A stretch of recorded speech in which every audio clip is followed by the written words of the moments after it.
Hola a todos, mi nombre es María Díaz Ciarlo y vamos a estar viendo un test que es parto, puerperio, la clase de parto, puerperio y lactancia.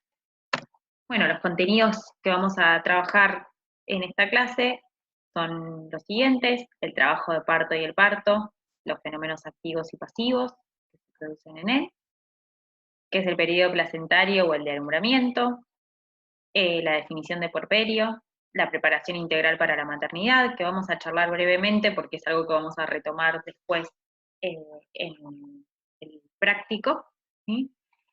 Vamos a charlar un poco sobre la ley de parto humanizado y violencia obstétrica y sobre la atención del parto, lactancia materna y lugares donde se puede parir. Vamos a arrancar viendo la definición de parto normal, ¿sí? Se plantea que el parto normal es aquel de comienzo espontáneo, de bajo riesgo, ¿sí? Desde el inicio del trabajo de parto hasta el nacimiento. El bebé nace espontáneamente en presentación cefálica, es decir, primero sale la cabeza, entre las 37 y 41 semanas completas de la gestación. Luego, tanto la persona gestante como la niña están en buenas condiciones de salud, ¿sí? Y pueden tener una internación conjunta. En el parto normal deben existir razones muy válidas para interferir el proceso natural, ¿sí? Esto lo plantea la Organización Mundial de la Salud en el año 1990. Y es un concepto que vamos a retomar mucho a lo largo de toda la clase. Bueno, ¿qué es el trabajo de parto? El trabajo de parto son un conjunto de fenómenos fisiológicos, ¿sí? Que tienen como objetivo la salida del feto, del bebé, ¿sí? De los genitales de la persona gestante, ¿sí? Por el canal de parto. Se ocurren durante el mismo dos tipos de fenómenos: los fenómenos activos y los pasivos, que vamos a ir viendo a continuación, ¿sí? Y se puede dividir en tres periodos. La primera etapa o primer periodo, que es el de dilatación, en el cual se borra y se dilata el cuello uterino, ¿sí? El segundo periodo o periodo expulsivo, en el cual se produce el nacimiento, ¿sí? Y la tercera etapa, que es la etapa placentaria o de alumbramiento, en el cual se desprende la placenta y las membranas ovulares. Bien, no se sabe bien exactamente cuándo inicia el trabajo de parto, ¿sí? Ni qué fenómenos lo desencadenan. Pero sí se sabe que para poder considerar que hay un trabajo de parto tiene que haber contracciones uterinas y modificaciones del cuello uterino, ¿sí? Las contracciones uterinas forman parte de los fenómenos activos que decíamos que ocurrían, y las modificaciones del cuello uterino son parte de los fenómenos pasivos. Bueno, dentro de los fenómenos activos tenemos dos tipos: las contracciones uterinas y los pujos, ¿sí? Que lo que van a hacer es producir modificaciones, ¿sí? Tanto en el útero como en el cuello del útero, en el canal de parto, en los anexos formando la bolsa de las aguas y en el feto, ¿sí? Los pujos en particular son contracciones de los músculos torácicos y abdominales. Bien. ¿Qué son las contracciones uterinas? No son más que contracciones musculares, ¿sí?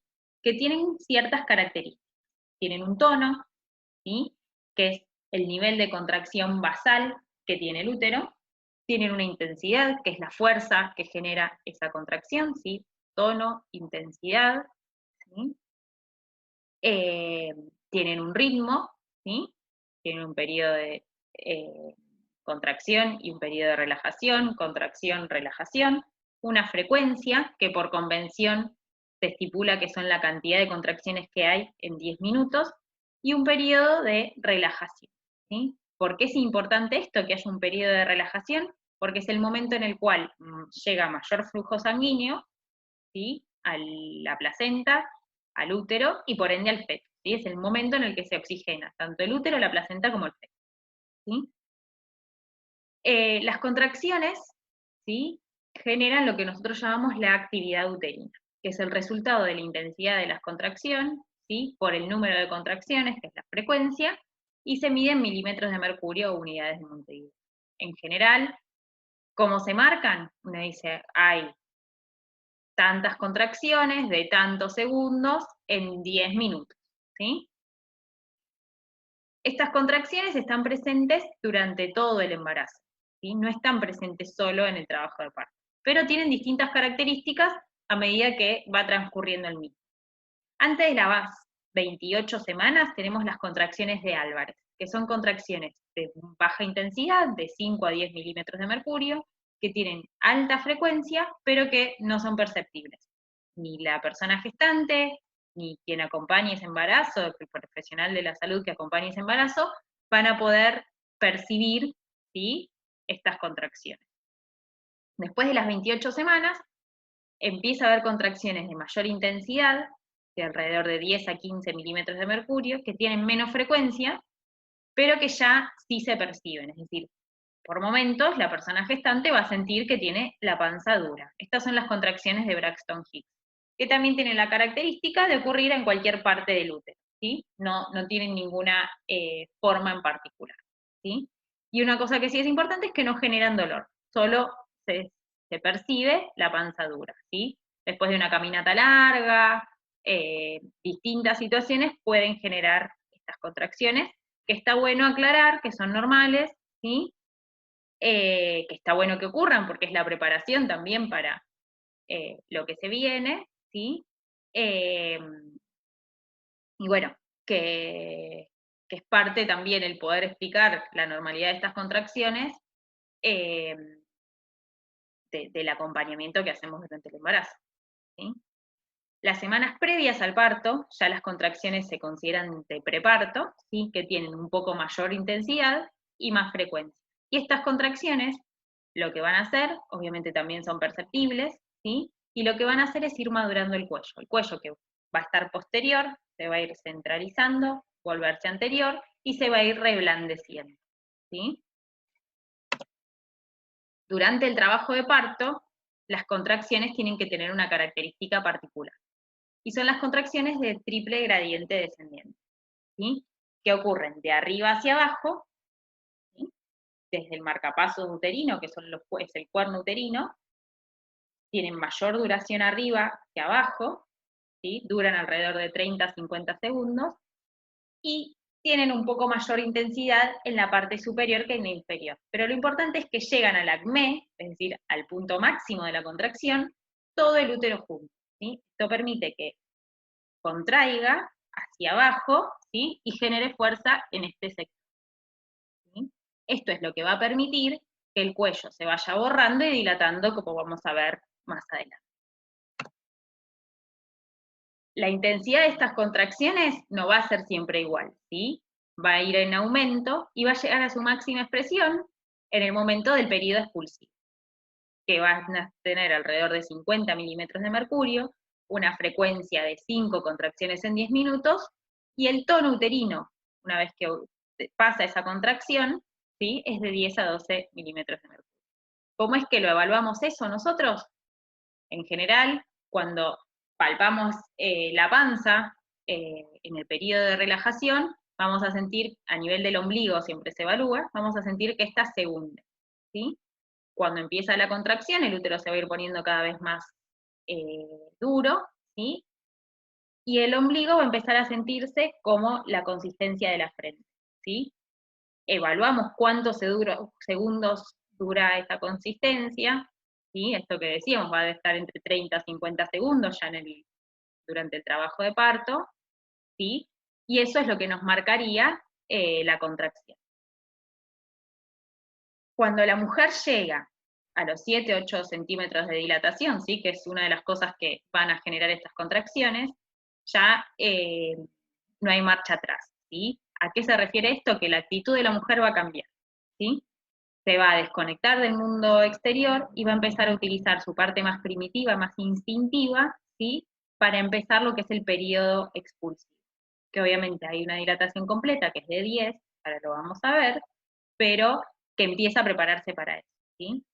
¿Qué es importante de esto? Que la mujer, la persona gestante, instintivamente va a saber qué hacer, ¿sí? Y que por más de que demos indicaciones racionales, ¿sí?, y querramos que pueda comprender ciertas cosas, en ese momento, ¿sí?, predomina el sistema límbico, ¿sí? Esta parte más instintiva, más primitiva, ¿sí? Que muchas veces hace que se desconecte de lo que le estamos planteando como equipos de salud. Y eso es importante también tenerlo en cuenta para poder acompañar este proceso. Por último, vamos a hablar de los pujos, que es el otro fenómeno activo que ocurre durante el trabajo de parto.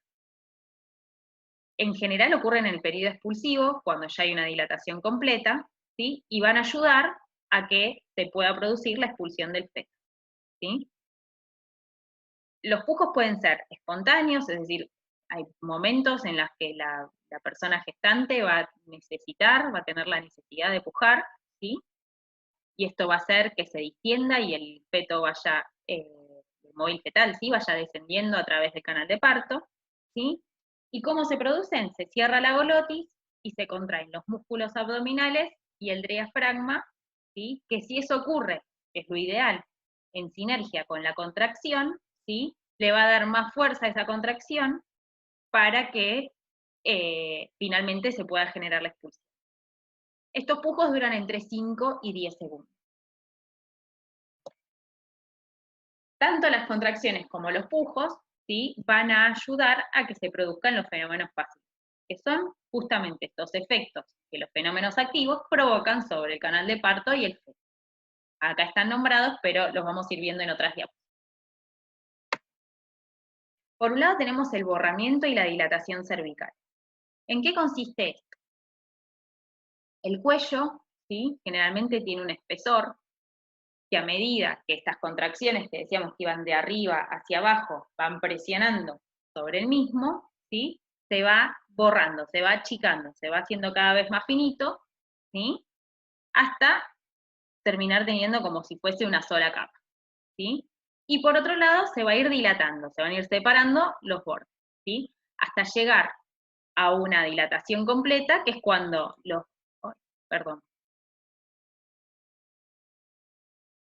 cuando los bordes, ¿sí?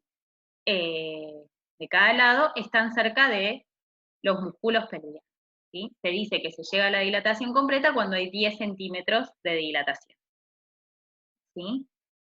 Para que esto pueda ocurrir, ¿sí? La dinámica uterina, las contracciones, tienen que tener un ritmo adecuado, ¿sí? ¿Cómo vamos a evaluar esto? Mediante un tacto vaginal, ¿sí? Al principio vamos a evaluar que el cuello es solo permeable al pulpejo, ¿sí? Que no es más de 1,5 centímetros, y a medida que va dilatando, ¿sí? Mediante 2 dedos, como está explicado acá, vamos a poder ver cuántos centímetros de dilatación tiene. Una cosa importante es que el proceso de borramiento y dilatación suele ser distinto en nulíparas, son mujeres que la primera vez que paren, y multíparas. En las nulíparas primero se borra el cuello y después se dilata. Y en las multíparas esto se da simultáneamente. Esto en general hace que el proceso de trabajo de parto de una persona nulípara sea más largo que el de una persona multípara. Y otra característica que tienen es que la dilatación no es constante, ¿sí? Se necesitan 2/3 de todo el tiempo que lleva la dilatación para dilatar hasta la mitad. Es decir, de 0 a 5 nos va a llevar 2/3 de todo el tiempo. Y de 5 a 10 va a ocurrir en el último tercio, ¿sí? Así que el último periodo de dilatación es mucho más rápido que los primeros. ¿Qué otros fenómenos activos, pasivos, perdón, tenemos? No sé dónde. La formación del segmento inferior, la formación de la bolsa de las aguas, la expulsión de los limos, ¿sí? La ampliación del canal de parto y los fenómenos plásticos del feto, como vamos a ver en la otra diapositiva. La formación del segmento inferior, ¿sí? El segmento inferior es esta porción, ¿sí? Que hay entre el anillo de Bandal y el cuello, ¿sí? Que se caracteriza por no tener una capa muscular intermedia, ¿sí? y que durante el trabajo de parto se va a adelgazar, ¿sí? Hasta juntarse con el cuello, ¿sí? Y generar el conducto cérvico-segmental, ¿sí? Por acá es por donde después va a poder pasar el feto para nacer. Otro de los fenómenos es la formación de la bolsa de las aguas, ¿sí? El corión y el amnios van a protuir a través del cuello, empujándolo, ¿sí? Esto va a ser, por un lado, de mejorar la dilatación, ¿sí? Y se va a bombar sobre todo durante la contracción. A veces incluso puede como salir un poquito por el cuello, generando como una imagen de reloj de arena. La bolsa de las aguas no solo ayuda a lo que es la dilatación, sino que también funciona como una protección para la cabeza del feto, ¿sí? Que en esta presión que hace no termine dañada, ¿sí? Si bien, a ver, hay situaciones que suelen ocurrir por el pasaje. Otro de los fenómenos es la expulsión del limos, o la expulsión del tapón mucoso, como también se conoce, que es el moco que está, ¿sí? Por dentro del cuello, es un moco amarronado, puede tener algunos hilos de sangre, ¿sí? Que lo que es importante es saber que no siempre la expulsión del tapón mucoso implica que va a iniciarse el trabajo de parto. En multíparas puede incluso ocurrir semanas antes de que inicie el trabajo de parto. A veces en nulíparas es un indicio, pero no nos da un correlato de cuándo exactamente va a iniciar el mismo, ¿sí? Esto es también una cosa importante para poder informar, ¿sí?, a la persona gestante, porque en general cuando ven esta pérdida del tapón, si no están informadas, genera mucha ansiedad y susto, ¿no? Bueno, ¿qué es la ampliación del canal cervical? A medida que el móvil fetal va descendiendo, ¿sí? No solo se tiene que dilatar el cuello del útero, sino que también se tienen que ampliar la vagina, la vulva y el periné. Y entonces ese descenso del móvil fetal va a ir ampliando todo lo que es el canal de parto. Y los fenómenos plásticos del feto son las modificaciones que ocurren en el hueso de los huesos del cráneo, ¿sí?, produciéndose el cabalgamiento y el modelaje de estos huesos. Acuérdense que las suturas y las fontanelas, al no estar selladas, lo que nos permitían era esto, que los huesos parietales principalmente se cabalguen uno sobre el otro, ¿sí? Y esto permita que, a pesar de que el diámetro del perímetro cefálico es mayor que el perímetro del canal de parto, al disminuir, al cabalgarse las suturas, pueda atravesar.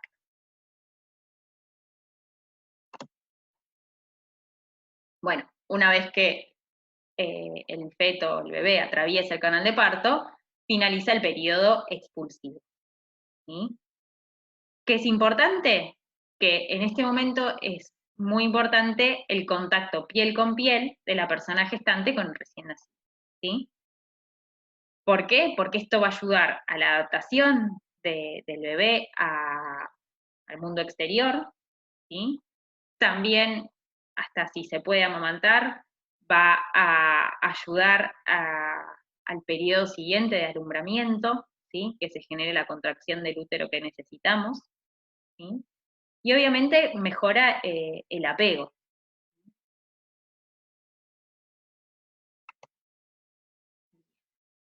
Bueno, ¿qué es el alumbramiento? El alumbramiento es el último periodo del trabajo de parto, ¿sí?, el tercer periodo o periodo placentario, en el cual se expulsan la placenta y las membranas ovulares, ¿sí?, y transcurre desde que nace el bebé hasta esta expulsión, que dura entre 10 y 20 minutos, ¿sí? Consiste de 4 etapas, ¿sí? Y es muy importante porque es el periodo en el que mayores hemorragias postpartos pueden producir, ¿sí?, si no se contrae bien el útero y se desprenden la placenta y las membranas. ¿En qué consisten estas 4 etapas? primero se va a desprender la placenta. ¿Por qué mecanismo? Por un lado, el que no esté el contenido del útero, ¿sí? Que ya salió el bebé, va a hacer que el útero se retraiga espontáneamente, pase a tener una altura umbilical, ¿sí? Y las contracciones que teníamos en los periodos anteriores van a seguir existiendo. Si bien no van a ser dolorosas, van a seguir existiendo y es más, son más intensas, ¿sí? Esas contracciones van a hacer que la sangre que le llegue a la placenta sea mucho menor, ¿sí? Y al disminuir el flujo, esta se va a ir desprendiendo, formando un hematoma retroplacentario, ¿sí? Tiene dos formas de desprendimiento de la placenta. Se puede desprender de los bordes, del centro hacia los bordes, que es la forma más frecuente, el 80% de los desprendimientos son de esta manera, ¿sí?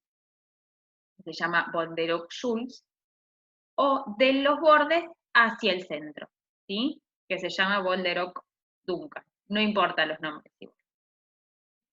Que se da en el 20% de los casos. La cosa es que la placenta tiene que desprenderse, ¿sí? Una vez que se genera este hematoma retroplacentario y la placenta se desprende, esa misma retracción que sigue existiendo y desprendimiento va a hacer que se desprendan las membranas ovulares. Y el mismo peso de la placenta y de las membranas, junto con las contracciones que insistimos que sigue habiendo, ¿sí?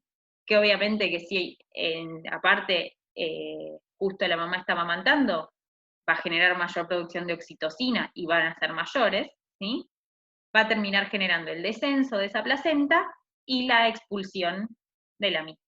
A veces incluso hay un pequeño pujo que termina de expulsar. Es muy importante después evaluar que la placenta esté completa, lo vamos a ver igual un poco más adelante, ¿sí? Porque si queda algún resto de placenta dentro del útero va a costar mucho más que este retraiga. Bueno, esta es una imagen de una placenta luego de... Bueno,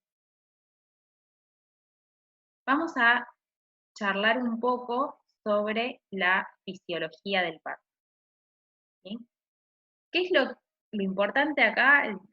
Pensar esto que decíamos antes, ¿sí? Que las personas con útero estamos capacitadas desde lo natural para que podamos parir sin ninguna intervención médica, ¿sí? Nuestro cuerpo está preparado para eso. Hay 4 sistemas hormonales que son los que actúan, ¿sí? En este periodo, en el que actúan la oxitocina, las endorfinas, la adrenalina y la noradrenalina y la prolactina. No todas ellas actúan favoreciendo, ¿sí? El trabajo de parto, pero sí todas cumplen un rol importante, incluso cuando este no puede llevarse a cabo adecuadamente, ¿sí? Y también otra cosa importante es que la mayoría de estas hormonas se originan en el sistema límbico, que se acuerdan que charlamos antes de que era importante que después de cierto periodo empezaban a ser muy importantes y a prevalecer las funciones más instintivas, bueno, tienen que ver con el sistema límbico. Que para que eso pueda suceder, ¿sí? El sistema límbico se tiene que anteponer a nuestra parte más racional, que es el neocórtex. Y para que eso ocurra, tienen que darse ciertas condiciones. ¿Qué condiciones? Una atmósfera silenciosa, privada, luces bajas, pocos ruidos, ¿sí? En los que podamos como expresar estas consultas más irracionales, ¿sí? Sin sentirnos inhibidos, ¿sí?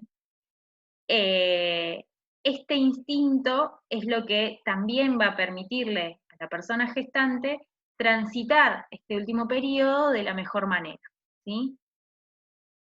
Cuando estas condiciones no están dadas, los sistemas hormonales se terminan afectando, se termina afectando también el sistema límbico y los trabajos de parto suelen tener más complicaciones para progresar, ¿sí? Muchas veces las intervenciones que se hacen desde los hospitales y demás, terminan generando esto, que los mecanismos fisiológicos que podrían actuar sin necesidad de intervenciones, no terminen inhibidos y por ende se tienen que terminar haciendo muchos más procedimientos. Eso es lo que nosotros llamamos la cascada de intervención, ¿sí? Bueno, vamos a charlar un poco de estas hormonas. Por un lado tenemos la oxitocina, o la hormona del amor, ¿sí? Esta hormona no se secreta solo durante el parto, sino también en la actividad sexual, en el orgasmo, en la lactancia, ¿sí? Y lo que hace es mediar los reflejos de eyección. Durante el parto, ¿qué es lo que logra?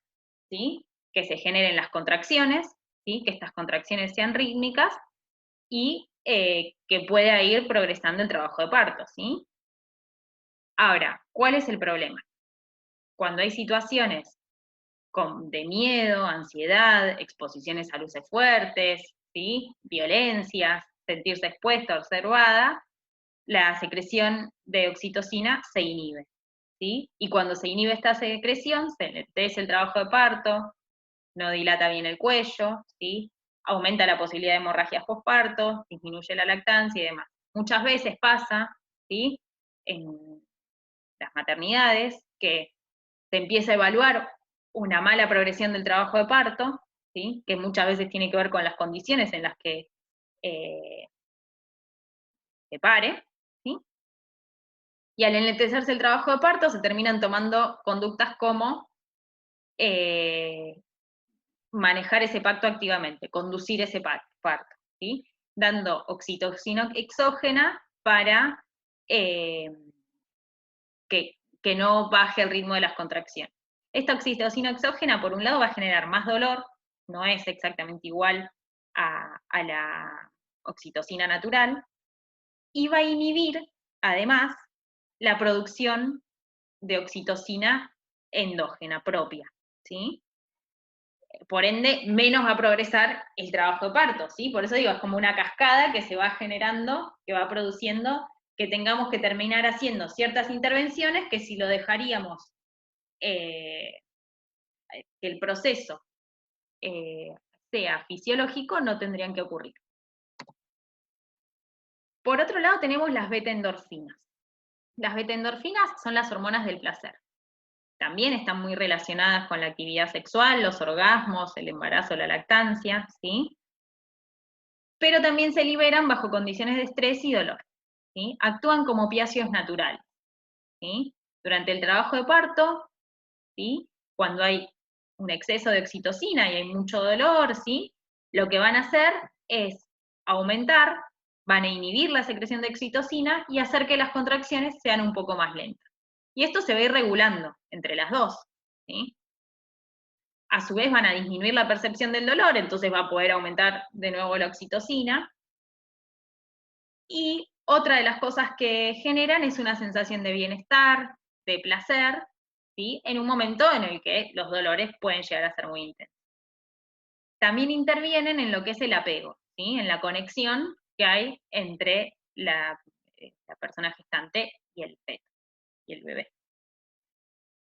Otra cosa importante acá es que lo mismo, la mayoría de los procedimientos médicos, de los manejos activos del trabajo de parto, esto como agregar oxitocina exógena, ¿sí? Generan que las endorfinas disminuyan. Entonces nuestro analgésico, nuestro opiáceo natural, disminuye, ¿sí? Al disminuir, se necesitan más intervenciones médicas para poder calmar ciertas molestias. Por otro lado, tenemos la adrenalina y la noradrenalina. La adrenalina y la noradrenalina están relacionadas, son las hormonas del sistema nervioso simpático, ¿sí? Los neurotransmisores del sistema nervioso simpático. Las secretan las glándulas suprarrenales, ¿sí? Que están justo por encima del riñón. ¿Sí? Acá tenemos un dibujo. Y son las que se activan siempre que hay alguna situación de estrés, miedo, ansiedad, ¿sí? Cuando empezamos a sentir palpitaciones, la boca seca, temblores, ahí están activas la adrenalina y la noradrenalina, que durante el parto y el trabajo de parto tienen dos funciones completamente distintas. En el trabajo de parto, ¿sí? Tienen que estar disminuidas, ¿sí? Porque si están aumentadas van a disminuir las contracciones, inhibir los receptores de oxitocina, ¿sí? Disminuir la secreción, y también pueden disminuir el flujo sanguíneo hacia el útero y la placenta, pudiendo generar un sufrimiento fetal, ¿sí? Piensen que si hay mucho estrés y mucha ansiedad, el cuerpo sensa que ese parto no se puede llevar a cabo en ese lugar, de esa manera. Entonces, hace todo para que no ocurra, ¿sí? Enlentece el proceso. Ahora, durante el periodo expulsivo, ¿sí? Que como dijimos ya no hay vuelta atrás, van a generar un aporte extra de energía para que la persona gestante pueda activar el reflejo de eyección fetal, ¿sí? Y termine pujando para que nazca el bebé o la bebé. Y por último tenemos la prolactina, que esta hormona está más relacionada con lo que es la lactancia, ¿sí? Sus niveles en general durante el trabajo de parto bajan, pero después aumentan justamente para promover la, la lactancia, ¿sí? La producción de leche. Los niveles igual también son elevados en el bebé, ¿sí? O en la bebé, y ayudan a la adaptación del bebé, del sistema respiratorio y a regular la temperatura, ¿sí? Estas son las 4 hormonas que tienen un engranaje perfecto para que el trabajo de parto pueda llevarse a cabo espontáneamente sin intervención. ¿Qué es lo que queremos fijar con estas cosas? Estos conceptos, que por suerte están planteados por varios profesionales, ¿sí? Que parir es un acto sumamente humano y humanizar el parto significa entender y respetar el funcionamiento y las necesidades humanas, biológicas, fisiológicas, y que no hacerlo es negar a las personas gestantes y a las personas que nacen sus derechos humanos más fundamentales, ¿sí? Que el parto humano, mamífero, no es un acto médico, es un acto vivencial de la esfera sexual que necesita desinhibición e intimidad, con libertad de movimiento, a media luz, pocas palabras y sin observadores. Así funcionan mejor las hormonas del orgasmo y del parto, como son la oxitocina y las endorfinas. Aceptemos de una vez por todas que el nacimiento humano es un acto instintivo, sagrado y solemne. A estas condiciones del parto debe adaptarse el trabajo de los profesionales médicos, y con el mínimo de interferencias, exploraciones, monitorizaciones, etc. Practicar mucho la paciencia, el respeto y la empatía. Estamos acostumbrados, si piensen cada una de ustedes situaciones de parto que conozcan, si realmente fueron estas las condiciones que prevalecieron.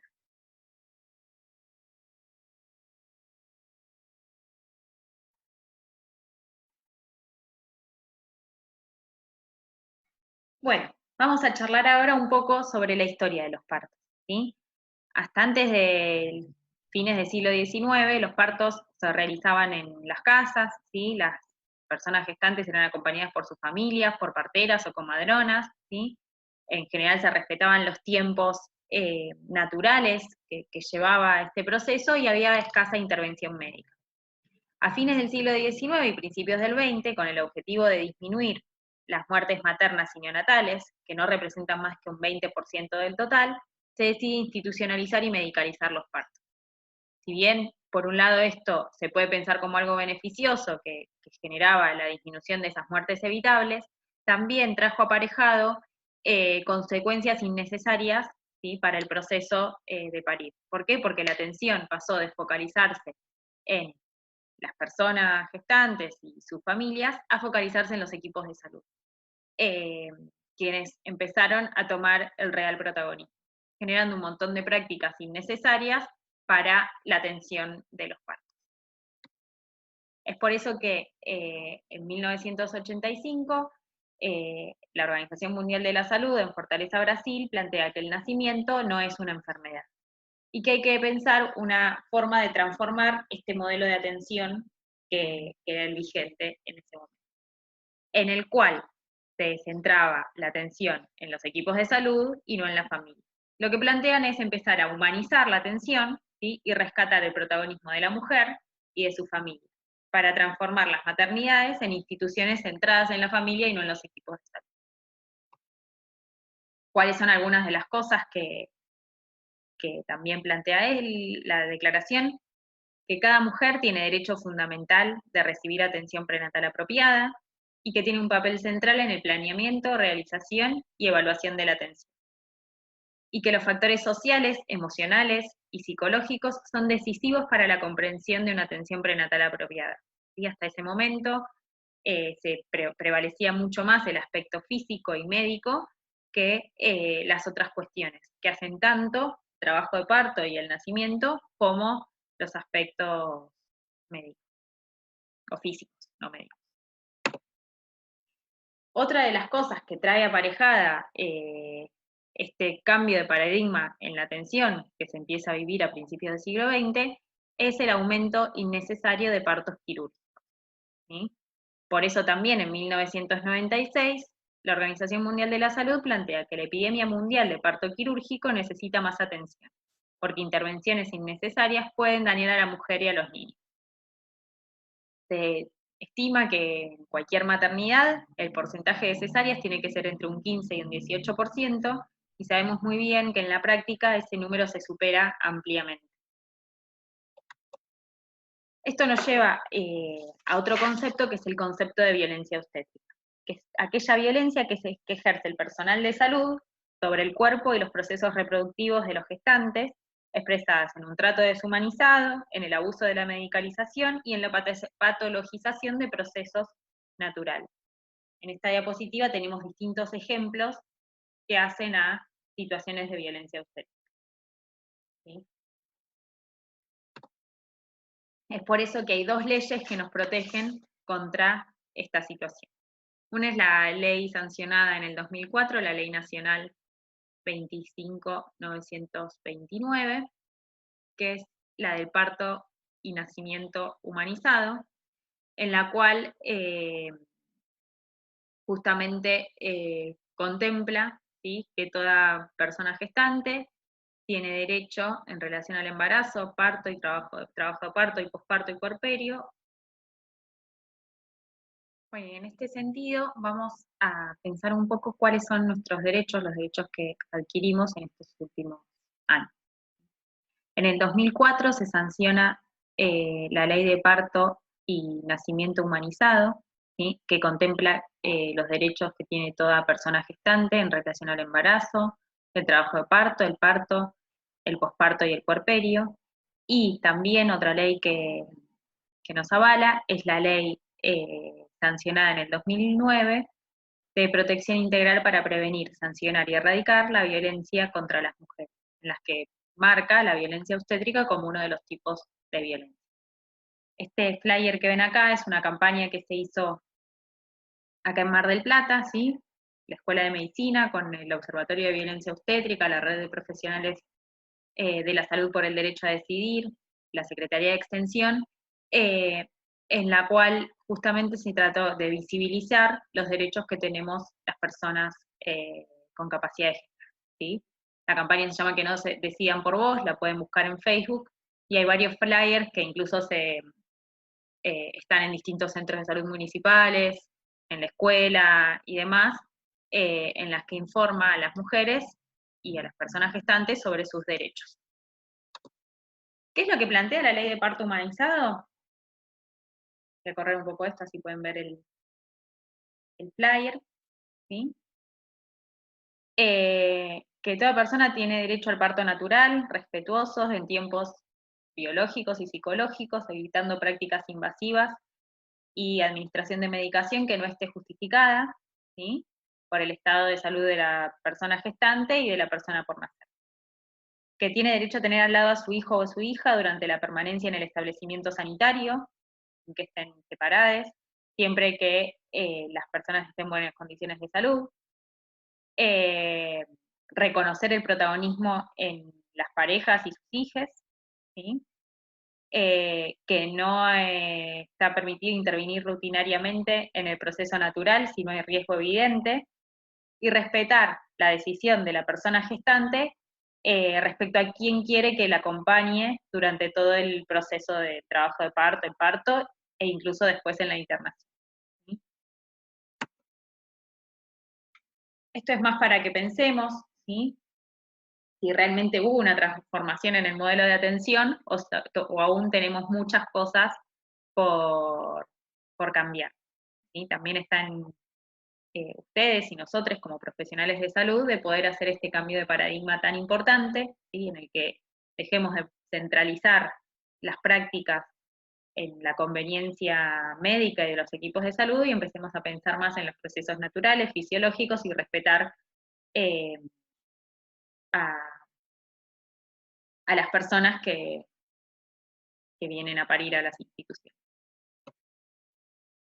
Una de las estrategias que veíamos que se planteaba en la declaración de Fortaleza es las maternidades centradas en la familia. Que las cosas que plantean es la participación de la familia en todo el proceso de la atención institucional con perspectiva intercultural, ¿sí? Esto de que la persona gestante pueda estar acompañada durante todo el proceso, no solo durante el parto, ¿sí? Acompañada en las ecografías, en las consultas, por quien ella quiera, que las áreas, los espacios físicos de las maternidades sean amigables, acordes a una situación de salud, no desde la enfermedad, ¿sí? Con salas de espera confortables, juegos para los niños, eh, infografías, pinturas, ¿sí? Que no sean espacios hostiles para las personas que van a consultar, ¿sí? Que haya actividades de educación para la salud, como los cursos de preparación integral de la maternidad, de lactancia, entre otros, información, tanto de manera escrita como durante todo el acompañamiento del embarazo y el parto, a las familias y a los usuarios, y también implica la participación comunitaria, ¿sí? La participación de voluntarios que quieran eh, acompañar en la situación y también el poder salir a terreno a realizar distintos talleres y cuestiones relacionadas eh, con la maternidad, ¿sí? Y la salud sexual. Bueno, vamos a hablar ahora un poco sobre la atención del parto normal, ¿sí? Primero pensemos que el trabajo de parto, ¿sí? Inevitablemente se va a desencadenar en la casa de la persona gestante, ¿sí? Es ella quien, o ella, quien va a detectar ciertas cosas que la van a hacer consultar en una institución o, bueno, comunicarse con quien esté acompañando ese embarazo. ¿Sí? Es importante en este sentido poder, durante todo el acompañamiento del embarazo, brindarle la información necesaria para que ese momento en el que tenga que detectar el inicio de trabajo de parto, lo pueda hacer con todas las herramientas disponibles. ¿Sí? ¿A qué me refiero con esto? A que sepa qué es una contracción, cómo tiene que medir si las contracciones están siendo seguidas o pueden ser las contracciones de Braxton Hicks que nombramos antes, qué es la pérdida del tapón mucoso, ¿sí? Un montón de cuestiones que van a hacer que cuando la persona consulte lo haga con más herramientas y menos temores. Una vez que consulta y se constata que ya hay dilatación del cuello y que las contracciones son las contracciones del trabajo de parto, ¿sí? Pensando en un ámbito institucional, ingresa a la institución. ¿Sí? Que es importante acá hacer una historia clínica detallada, ¿sí? En los que tengamos en cuenta los antecedentes personales, antecedentes obstétricos, partos anteriores y demás, calcular bien la edad gestacional, constatar y completar todos los laboratorios y seguimientos que haya tenido durante eh, su embarazo, y si así no lo hiciera, hay muchas personas que por distintos motivos no, no tienen acompañamientos durante el embarazo, el equipo de salud me refiero, ante esas situaciones hacer los laboratorios y las cosas necesarias para el ingreso a la institución. ¿Sí? Palpar, realizar la palpación abdominal con las maniobras de Leopold, que seguramente las vieron en el núcleo anterior, ¿sí? Evaluar cómo está la presentación, ver los latidos y la dinámica uterina.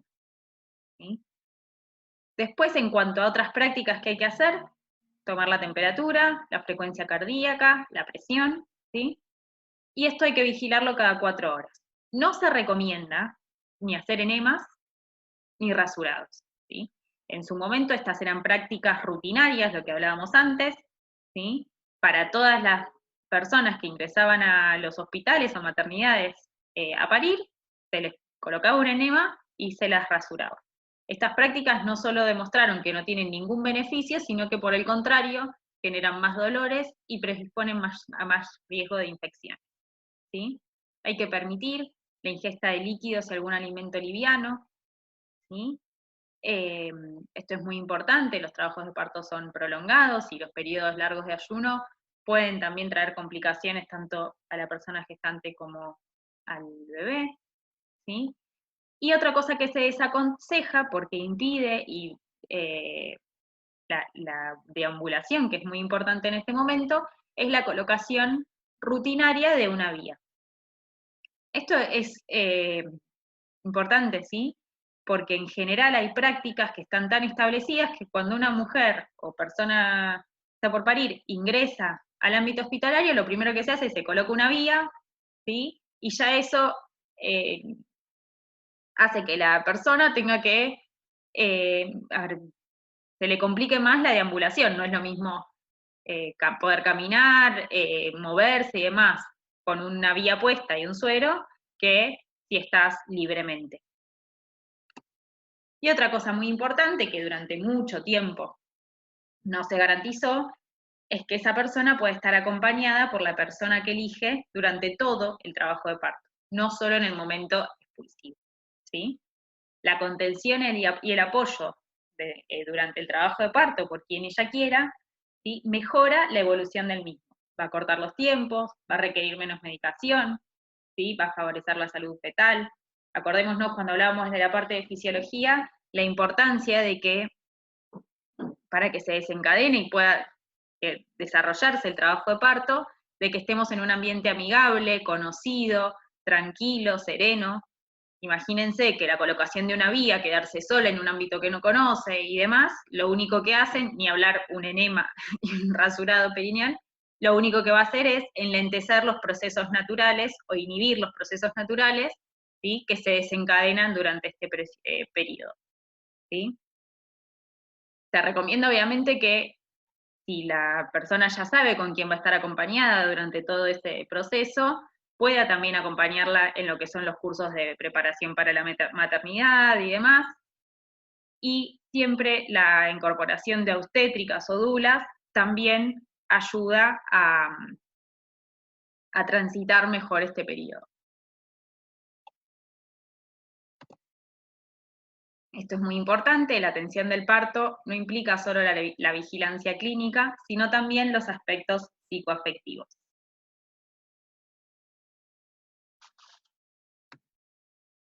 Bueno, ¿cómo es el manejo del dolor durante la atención del parto? Sabemos que hay distintas circunstancias, como las que charlamos mientras vimos la parte de fisiología, ¿sí? Que pueden hacer que el parto sea más doloroso, como los partos prolongados, ¿sí? Los inducidos, las cascadas de intervenciones que se generan por la conducción con oxitocina, ¿sí? Algunas situaciones como las distocias, ¿sí? Terminan haciendo que el parto sea más doloroso. Y además, todas las situaciones de dolor tienen también un carácter subjetivo, ¿sí? Que es cómo esa persona percibe ese dolor. Y no todas las personas percibimos el dolor de la misma manera. Entonces también es un desafío para quienes acompañen estas situaciones el ayudar a la persona gestante a tolerar este dolor, ¿sí? Con distintas alternativas, ¿sí? Que no siempre tienen que ver con lo farmacológico. Al contrario, lo que más recomendado está son los métodos no farmacológicos, como la preparación psicofísica de la persona gestante a través de los cursos de preparación integral para la maternidad, ¿sí? Informar, dialogar, que pueda estar en un ambiente cálido, agradable, tranquilo, ¿sí? Que puede estar acompañada de quien desee, eso es lo que más ayuda a mejorar el dolor, ¿sí? Piensen que si está en esas condiciones, probablemente ante situaciones de dolor también van a poder aumentar las endorfinas, y al aumentar las endorfinas va a disminuir este dolor y va a sentir más placer, ¿sí? Que pueda deambular y moverse, por eso lo que decíamos antes, que las venoclisis no están recomendadas porque evitarían o impedirían que esto suceda, que pueda ducharse, ¿sí? Con agua tibia, masajes, cualquiera de las medidas no farmacológicas que favorezcan a la disminución de este dolor son bienvenidas. Hay respiraciones que pueden ayudar, esto que decíamos, ambientes tranquilos, con luz tenue, siempre está bueno favorecerlos y recomendarlos y acompañarlos. ¿Sí?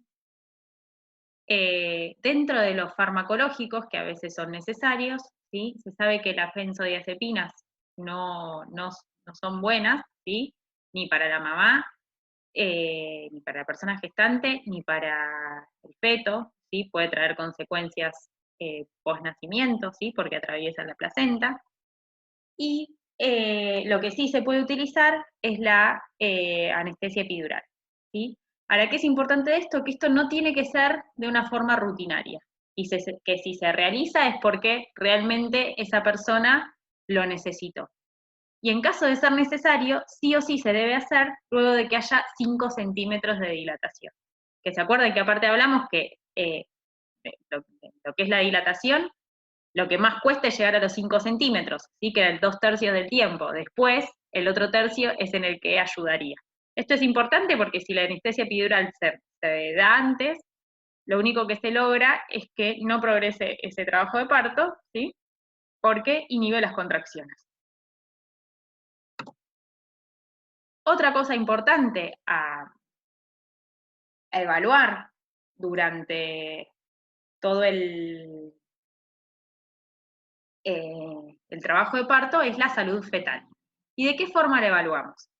Tenemos dos formas y dos cosas para evaluar, ¿sí? Una es la observación del líquido amniótico, ¿sí? Que en general lo que tenemos que evitar es que haya un líquido meconial. ¿Qué es un líquido meconial? Es un líquido espeso, de carácter, parecería como un puré de arvejas, ¿sí? Que no es más que la materia fecal, el meconio, que libera el feto ante determinadas situaciones, ¿sí? Lo que sí es importante es que el líquido meconial por sí solo no nos habla de sufrimiento fetal. Ahora, si está acompañado de un monitoreo patológico y si es espeso, tiene peor pronóstico, ¿sí? Son indicaciones para hacer otro tipo de intervención. Lo que más vamos a evaluar durante todo este periodo es el control de la frecuencia cardíaca fetal, que tenemos dos formas de monitorearla. Con un monitoreo intermitente, que es el que está recomendado. Acá tenemos dos fotos que nos muestran qué podemos usar un Doppler, ¿sí? O podemos usar el PINAR, esto se llama PINAR, ¿sí? En la que vamos a evaluar cómo está la frecuencia cardíaca, ¿sí? Evaluando siempre que no haya una bradicardia, que es menos de 120 latidos por minuto, o una taquicardia, un aumento de frecuencia cardíaca, que es más de 160 latidos por minuto, ¿sí? Y también cómo va variando esta frecuencia cardíaca. La realidad es que la frecuencia no es constante, ¿sí? Y esta variabilidad también nos habla del estado de salud del feto, ¿sí? No es tema de esta clase, pero bueno, para saber que también hay que evaluar la variabilidad de esa frecuencia cardíaca fetal. Otra forma de evaluar la frecuencia cardíaca fetal es a través del monitoreo continuo. ¿Esto qué es? Que durante todo el trabajo de parto se vaya evaluando la frecuencia cardíaca del feto. ¿Qué es lo no beneficioso de esto? Por un lado, que impide la deambulación. No es lo mismo para una mujer estar conectada a un aparato que mide la frecuencia cardíaca que no estarlo. Y por otro lado, en partos de bajo riesgo se demostró que aumentó las intervenciones necesarias, como por ejemplo la cesárea. Por ende, lo que más recomendado está es el monitoreo intermitente. Bueno, ¿qué es lo que vamos a evaluar y tener en cuenta en el primer periodo del trabajo de parto, que era el periodo de dilatación? Vamos a evaluar el inicio del trabajo de parto, ¿sí? Como dijimos. ¿Cómo lo evaluamos? ¿Sí? ¿Cuáles son los signos que vamos a tener en cuenta? Las contracciones regulares, el reblandecimiento y centralización del cuello, en general ya algo de borramiento y dilatación del cuello uterino, ¿sí? Durante este periodo se recomienda que haya libertad de movimiento, ¿sí? Salvo que haya alguna situación particular, como la rotura de membranas, ¿sí? Que haga que esa persona no pueda movilizar, ¿sí? Y solo se va a hacer tacto vaginal cuando sea estrictamente necesario. En general se recomienda hacerlo al inicio y cada 4 horas en condiciones normales. Otra de las prácticas que se solían hacer y que están desaconsejadas es el tacto rectal. ¿Qué es importante de esto? Volvemos a lo mismo, la libertad de movimiento.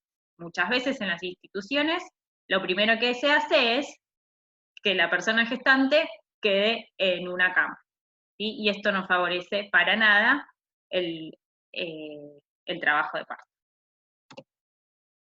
¿Cómo vamos a evaluar el progreso del trabajo de parto? En general se evalúa por lo que conocemos como partograma, ¿sí? Que lo que marca es la evolución de la dilatación cervical en función del tiempo, ¿sí?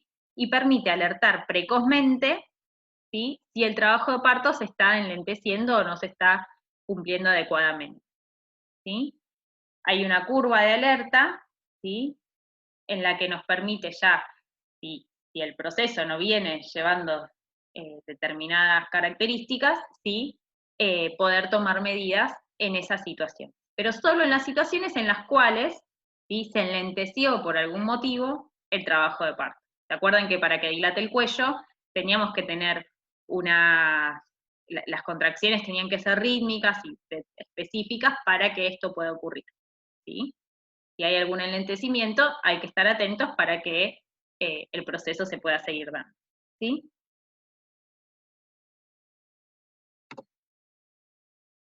¿Qué pasa cuando ese proceso no viene llevándose a cabo de manera natural? Se habla del manejo activo del trabajo de parto, ¿sí? Esto es necesario cuando vemos algún enlentecimiento en el trabajo de parto, pero no tiene que ser algo rutinario. Y se sabe que en muchos servicios de salud, lo primero que se hace es colocar oxitocina intravenosa, ¿sí? En infusión intravenosa, eh, a las personas gestantes, ¿sí?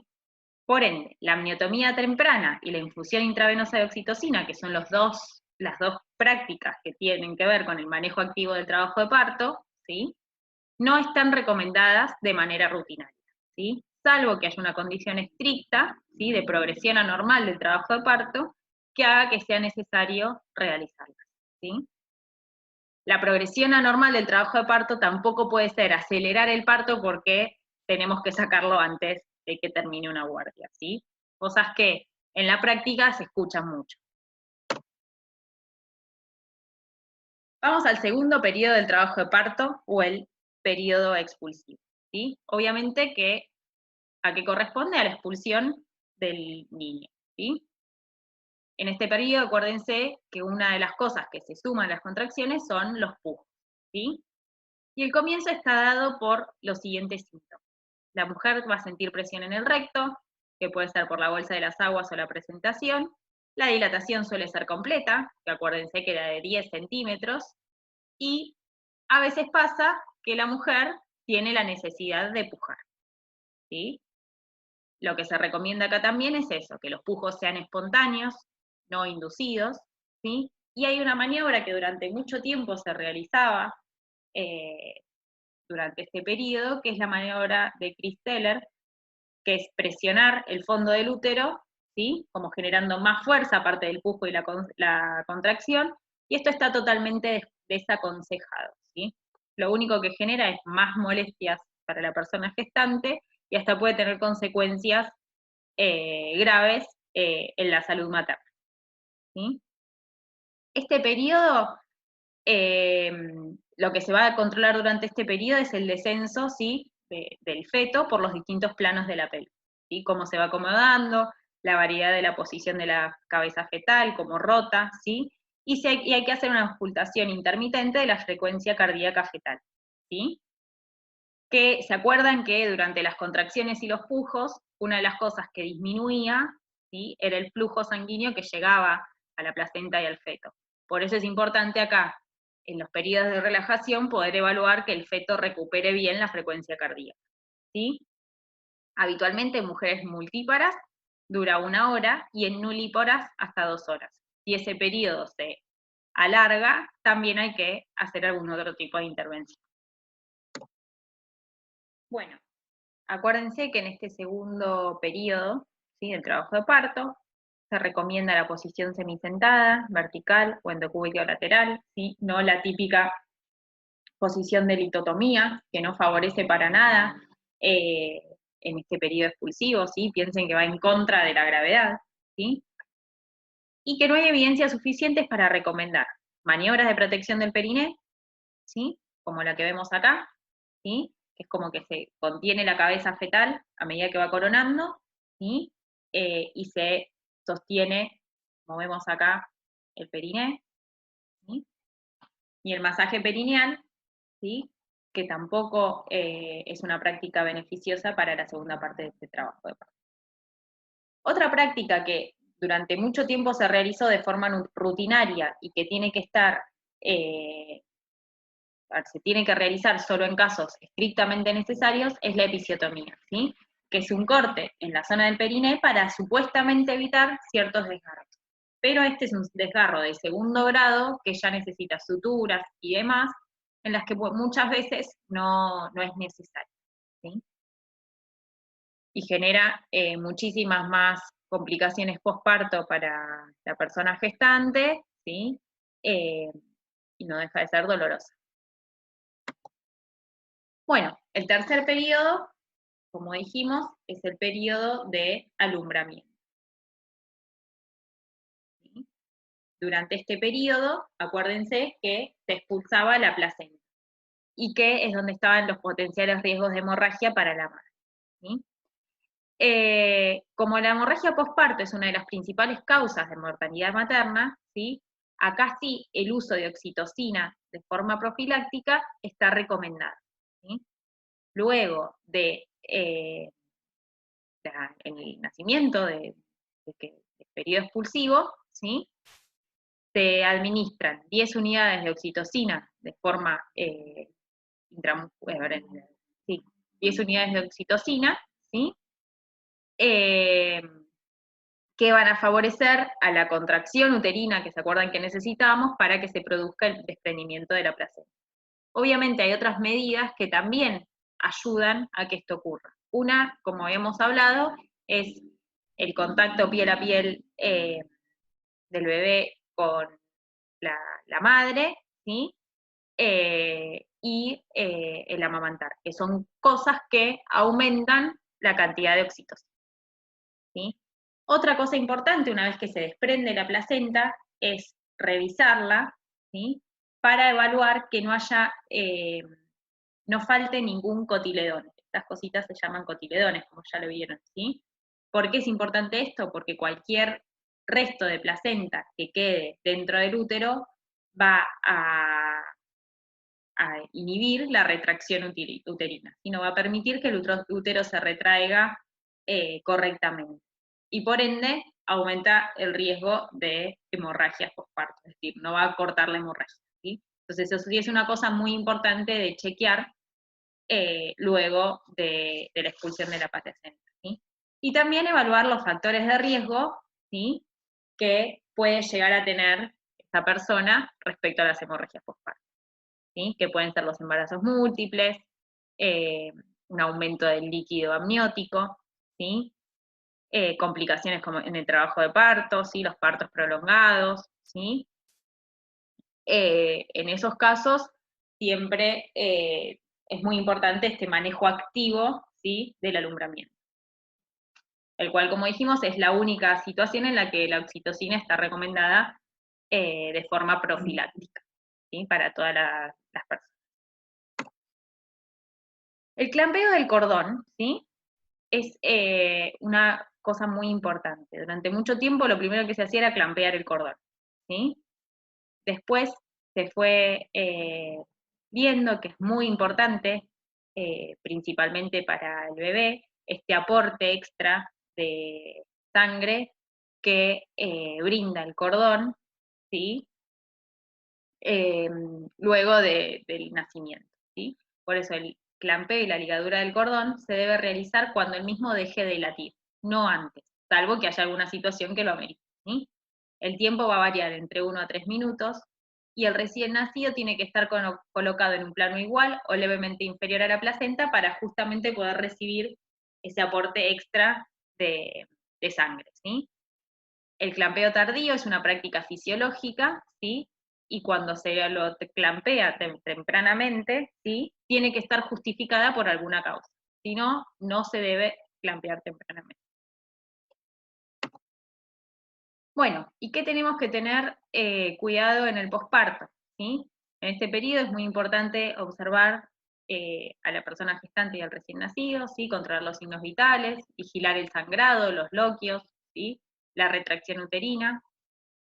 Volvemos a lo mismo, el contacto piel a piel, panza con panza, cuanto más tiempo esté el recién nacido con la madre, mejor para ambos, ¿sí?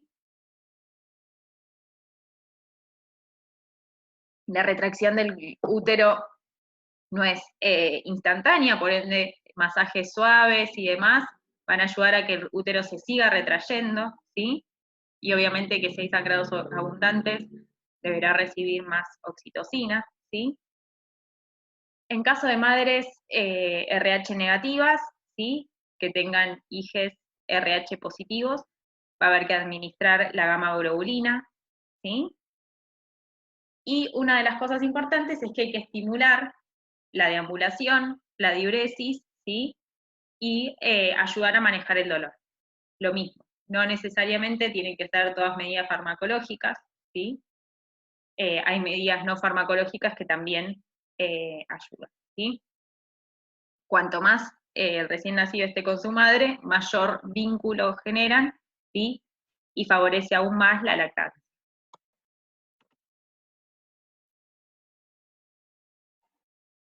Bueno, luego del último periodo que habíamos charlado del trabajo de parto, que es el alumbramiento, arranca el periodo conocido como puerperio, ¿sí? Que comprende desde el alumbramiento hasta 6 meses después del parto, ¿sí?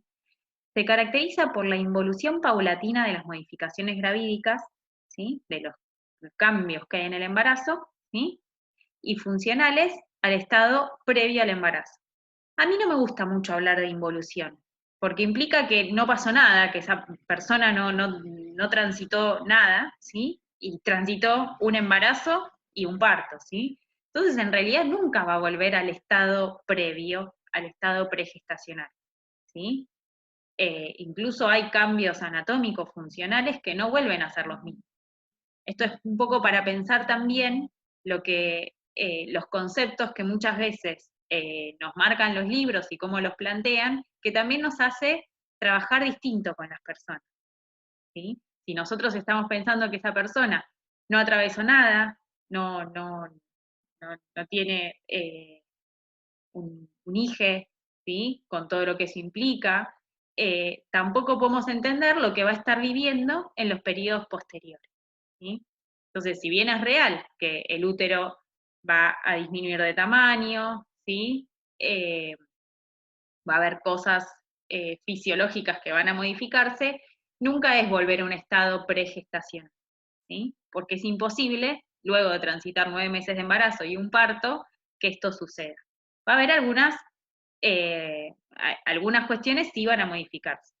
Y sí, lo que es importante acá es que lo que sí va a empezar a, a desarrollarse más, ¿sí? Que igual se viene desarrollando durante el embarazo y a tomar preponderancia, son las mamas, ¿sí? En las cuales se preparan para la lactancia y por ende, sí, se ponen más tungentes, se empieza a ver calostro, ¿sí? Y en cuanto mayor sea el apego y mayor sea la lactancia, mayor producción de leche va a haber, ¿sí? Bueno, volviendo al puerperio, lo podemos dividir en 4 etapas. El inmediato, que son las primeras 24 horas después del alumbramiento, que siempre tenemos que estar muy atentos a que no haya ningún signo de hemorragia, infección, ¿sí? El puerperio inmediato, que es hasta los 10 días posparto, en general, luego del alta, alrededor de los 7 a 10 días se hace una nueva consulta en los centros de salud, ¿sí? En la que se evalúa cómo están las pérdidas, ¿sí? Si ya están disminuyendo, eh, se charla sobre, bueno, cómo se transcurrió el trabajo de parto, ¿sí? En caso de que haya habido una cesárea, se controlan los puntos de la cesárea, ¿sí? Si había alguna patología que se haya generado en el embarazo, también se hace un primer seguimiento ahí, ¿sí? El puerperio alejado, que es de los días 11 a los 45 días posparto, ¿sí? En general, se intenta que estos días eh, la persona no mantenga relaciones sexuales con penetración, ¿sí? Por cuestiones nada, de esto, de respetar los tiempos del cuerpo, a reacomodarse a esta nueva realidad, ¿sí? Y el puerperio tardío es hasta los 6 meses posparto o más. La realidad es que el puerperio es un momento de muchos cambios emocionales y físicos, ¿sí? Y muchas veces, aún luego de 6 meses, sigue habiendo consecuencias, ¿sí? Otra cosa, yo acá puse varias fotos, ¿sí? Que es importante no idealizar tampoco este momento, ¿sí? Entender que la persona que acaba de parir, que se está acostumbrando a tener, a criar un nuevo hijo y demás, va a atravesar momentos de muchos cambios emocionales, ¿sí? No siempre todo va a ser hermoso, porque la maternidad, ¿sí? Como desestructurar un poco esa idea de que todo es perfecto, ¿sí? Va a estar cansada, va a tener ganas de llorar, le va a doler muchas veces el amamantar, ¿sí? Si es que amamanta. Entonces también está bueno poder acompañar estos periodos desde esa perspectiva, no siempre pensando en lo que pasa físicamente y como decíamos antes, ¿sí? Como una involución y volver a un estado anterior que ya no existe. Bueno, una de las cosas muy importantes, ¿sí? Que algo estuvimos hablando recién, es la lactancia, ¿sí? La lactancia tiene varios componentes importantes. El componente nutricional, ¿sí? No se ha podido generar un alimento más nutritivo para el bebé que la leche materna, ¿sí? Por más de que haya muchas leches de fórmula, no cumplen los objetivos que cumple la leche materna, ¿sí? Tiene una función inmunológica de protección hacia ese recién nacido, es muy, muy importante, y desde lo psicoafectivo también, ¿sí? El apego que se genera a través de la lactancia es muy, muy importante, ¿sí? Por eso es importante que, si bien tenemos que respetar las decisiones de aquellas personas que deciden no amamantar, ¿sí? Que no obstaculicemos que este proceso se pueda llevar adelante, ¿sí? Por eso es importante que los equipos de salud piensen en estrategias para promocionar la lactancia materna, ¿sí? Es muy beneficiosa en muchos aspectos, ¿sí? También se sabe que disminuye la morbimortalidad infantil, desde lo económico también, ¿sí? Las leches de fórmula tienen un costo grande y la verdad que no generan ningún beneficio, al contrario, son peores que la lactancia materna, entonces también es una forma de, de tener en cuenta, ¿sí? Y cuanto más informada esté la persona gestante sobre los beneficios que esto produce, cuáles son las posiciones de amamantar, que pueda tener el acompañamiento necesario en caso de que empiece a tener alguna grieta en el pezón, ¿sí? Le duela al amamantar y se sienta acompañada en este proceso, más posibilidades de que esa lactancia eh, se pueda concretar, ¿sí? Acuérdense que en casos de que se concrete, la lactancia es exclusiva hasta los 6 meses, después se puede seguir incluso hasta después de los 2 años. Para esto, ¿sí? UNICEF, junto con la Organización Mundial de la Salud, eh, empezó, para promocionar la lactancia, empezó a pensar los hospitales amigos, ¿sí? De la lactancia materna, o de la madre y el niño, ¿sí? En los cuales hay 10 pasos que recomienda para favorecer a la lactancia materna. Por un lado, tener una política de lactancia por escrito, ¿sí? Para todo el personal, ¿sí? Que se sepa cuáles son las cosas que se van a hacer desde la institución para favorecer la lactancia, ¿sí? Capacitar a todo el personal en que pueda generar este acompañamiento a aquellas personas que amamantan, informar a todas las personas gestantes sobre los beneficios de esta práctica, de la práctica de amamantar, ¿sí? A iniciar la lactancia dentro de la hora de haberse producido el parto. Eso es muy importante para que la lactancia pueda continuar, como decíamos antes, para disminuir las hemorragias postpartos también del alumbramiento, ¿sí? Y generar el vínculo entre la persona gestante y el bebé. Informar y mantener la lactancia en caso de que por algún motivo, por ejemplo, que tenga que estar en neonatología, ¿sí? Tenga que la madre separarse del bebé, ¿sí? En este caso es importante que pueda seguir enseñarle cómo sacarse leche, ¿sí? Que el bebé ahí aparte reciba esta lactancia, sí, la leche materna, ¿sí? Y en cuanto se den las condiciones puede empezar a amamantar, ¿sí?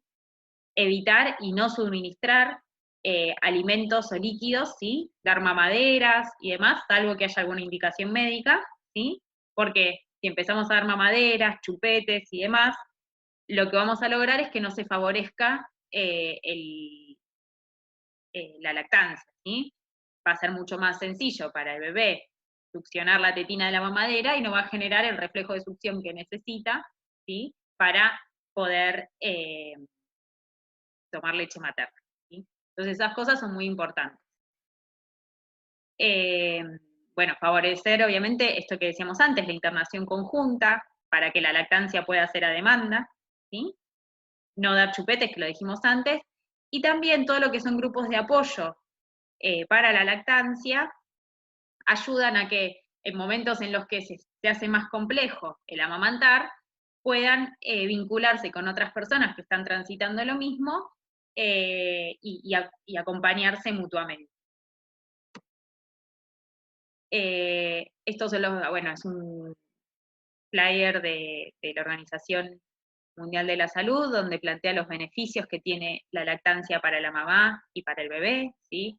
Para el bebé es la nutrición ideal, porque aporta todos los nutrientes necesarios, eh, es más fácil de digerir, ¿sí? Tiene muchos anticuerpos que son producidos por la mamá, lo cual ayuda a evitar ciertas infecciones, ¿sí? Reduce, bueno, lo que son las alergias y el asma también por esto de los anticuerpos, ¿sí? Y también ayuda, bueno, a que haya menos infecciones en el oído, problemas respiratorios. ¿Sí? Y para la mamá, ¿sí? Ayuda a ver, en general, eh, produce, a ver, se gastan muchas calorías amamantando, ¿sí? Ayuda a esto que decíamos, ¿sí? La producción de oxitocina va a generar contracciones también uterinas que van a ayudar a que el útero vuelva al tamaño original, ¿sí? Puede disminuir, no se sabe exactamente, pero podría disminuir el cáncer de mama y ovario, ¿sí? Y aparte, funciona como lo vimos en FSH1, ¿sí? El MELA es un método de anticonceptivo, ¿sí? En los casos de lactancia exclusiva, ¿sí?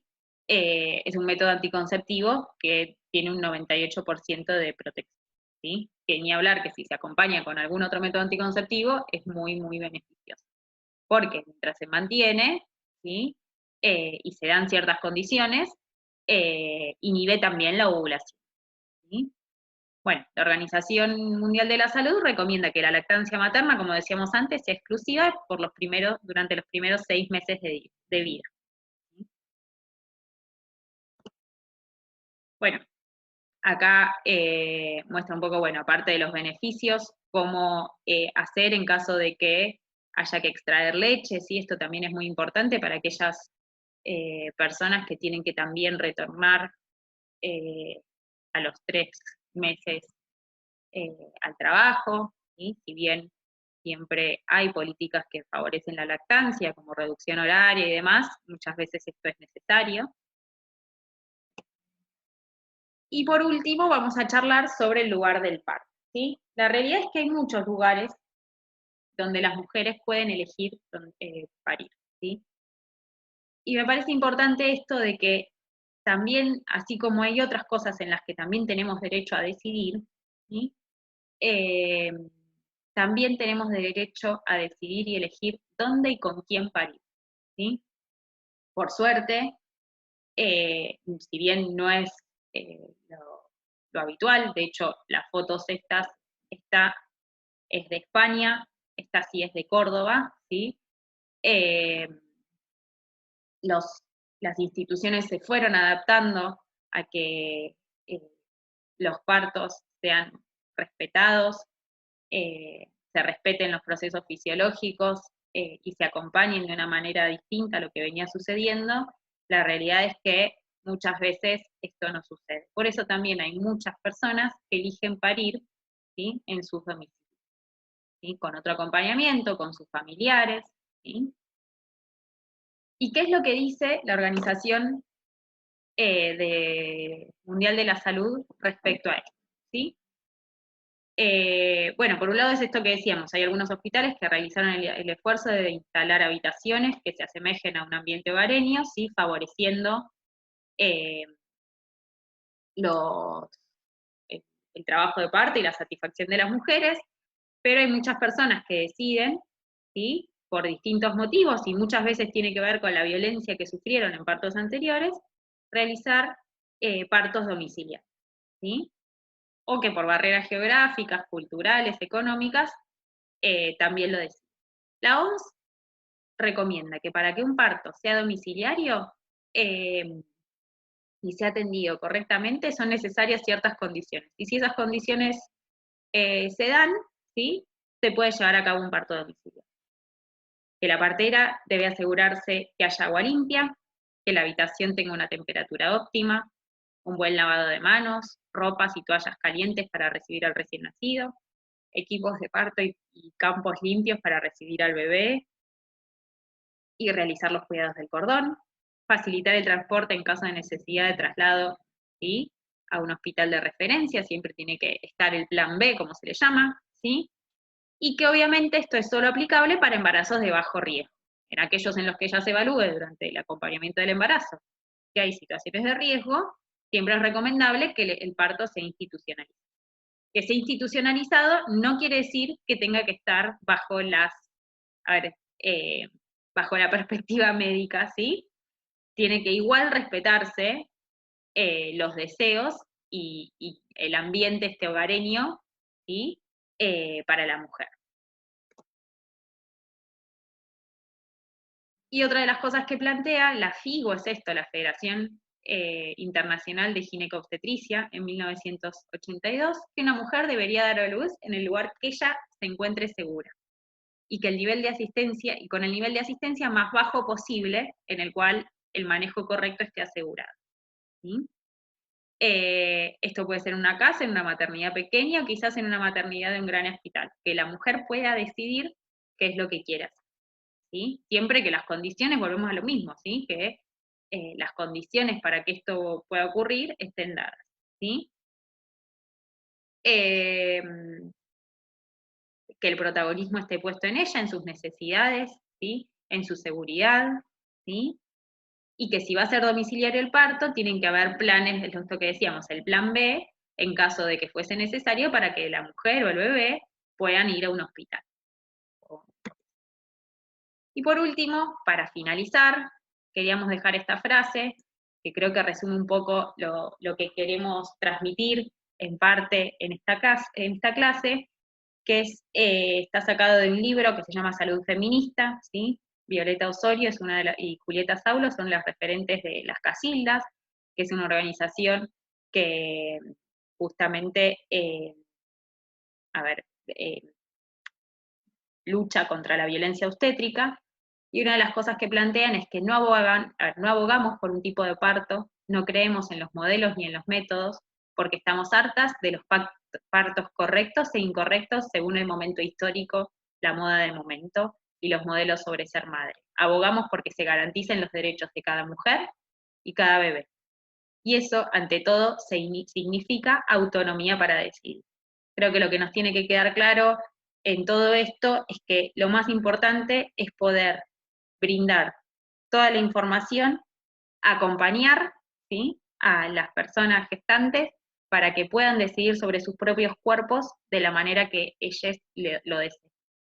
Bueno, muchas gracias y nos vemos en el trabajo práctico.